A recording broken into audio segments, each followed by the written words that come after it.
السلام علیکم ناظرین، سعودی عرب میں مقیم غیر ملکی کارکنان کے لیے بہت ہی اچھی اور شاندار خبر سامنے آئی ہے۔ سعودی حکومت کی جانب سے بالآخر 7 دہائیوں سے رائج کفالت سسٹم کے خاتمے کا باقاعدہ طور پر اعلان کر دیا گیا۔ اب سے کچھ دیر قبل وزارت افرادی قوت و سماجی بہبود کی جانب سے جاری کیے جانے والے بیان میں کہا گیا ہے کہ 14 مارچ 2021 سے باقاعدہ طور پر کفالت سسٹم کا خاتمہ ہوگا۔ پرانے سسٹم کے خاتمے کے ساتھ ہی سعودی عرب میں مقیم غیر ملکی کارکنان کو تنازل کرانے، ایگزٹ یا انٹری لگانے یا پھر خروج نہائی جانے کے لیے کفیل سے اجازت طلب کرنے کی کوئی ضرورت باقی نہیں رہے گی۔ جاری کردہ بیان کے مطابق غیر ملکی کارکنان عقد عمل یا ورک ایگریمنٹ ختم ہو جانے پر کفیل کی اجازت کے بنا کسی بھی دوسری جگہ پہ ملازمت کے لیے ایگریمنٹ یا پھر کفالہ کروا سکیں گے۔ خروج یا عہدہ یا چھٹی جانے کے لیے بھی ابشر سے کفیل کو طلب بھیجنی ہوگی۔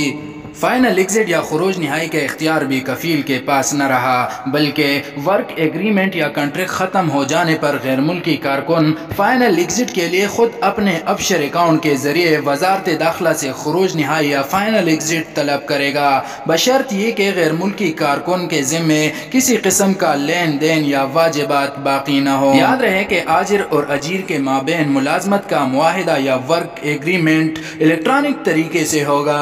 واضح رہے کہ جاری کردہ قانون کا اطلاق یا نفاذ پرائیویٹ سیکٹر میں کام کرنے والے 1.5 کروڑ کے قریب غیر ملکی ملازمین پر لاگو ہوگا۔ تاہم سعودی عرب میں کام کرنے والے 38 سے 40 لاکھ کے قریب گھریلو ملازمین، جن میں ہاؤس میٹس اور ڈرائیور شامل ہیں، ان کے لیے بھی سعودی حکومت کی جانب سے کچھ نئے قوانین زیر غور ہیں۔